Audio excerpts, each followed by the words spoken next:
Welcome to the League of Legends Patch Preview. I'm Freak and I'm joined here with Morello, lead champion designer. This video is a preview of some of the major changes in the upcoming patch. For the full release notes, stay tuned to LeagueofLegends.com. Fiddlesticks has been tweaked in most of our recent patches. What's in store for him this time? We did the remake a little while ago, and there was some kind of ramp up time on that. During that time, we also did some more buffs to him. Those buffs kind of took him to a little stronger of a spot than we're looking to do, especially as more players have figured out really how to maximize Fiddlesticks. We're seeing this in a lot of different elo ranges, so we're like, hey, just those numbers are just a tiny bit too high. Let's take them down a small amount. We think Fiddlesticks will be in a really good place. Garen is getting a few buffs, but none of them are aimed at his damage. Why is that? So one of the problems with Garen, if you buff his damage, ends up becoming that he just ends up being really binary, where he tears through people and just kills them or doesn't do enough at all. So we thought we would increase his utility instead. You'll find a slew of changes throughout some of his other skills, giving him increased utility, increased closing power, a little bit better defensiveness, things like that you'll see that'll really kind of round Garen out. Leona was unchanged last patch, but is getting a few buffs now. What are we trying to do here?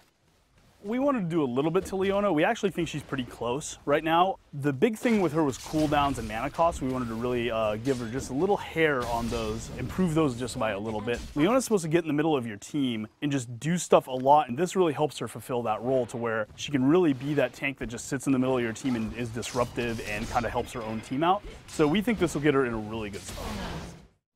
Nasus is getting quite a few buffs, including the long-awaited buff to Wither's interaction with Tenacity. What are the goals with the Nasus buffs? We have heard your request loud and clear. Wither now will always reach its full slow, even if you have Tenacity. That's been a long-awaited change, so we got that in. One other thing is we did make it possible through some lifesteal changes and some other little tweaks to make it so Nasus can actually jungle now. Pantheon is getting a huge set of changes. What are we hoping to accomplish with the new Pantheon? One of the long requested features on Pantheon, and frankly it's just cool, is his spear toss, his Q, can now crit when below 15% from certain death. It just feels great, you feel super heroic, you can just execute people, it's awesome. Heartseeker Strike has been a notoriously hard to balance skill. If it does too much damage, you just burst the guy during a stun. And if the damage is too low, the question comes up, why don't I just auto attack? So what we decided to do instead is make it a little bit more consistent, make him more of a melee caster DPS over time. So you're seeing a little less burst damage on it, but the cooldown is dramatically reduced. The channel time is reduced, so you're just going to be able to stick on targets and constantly Heartseeker Strike them.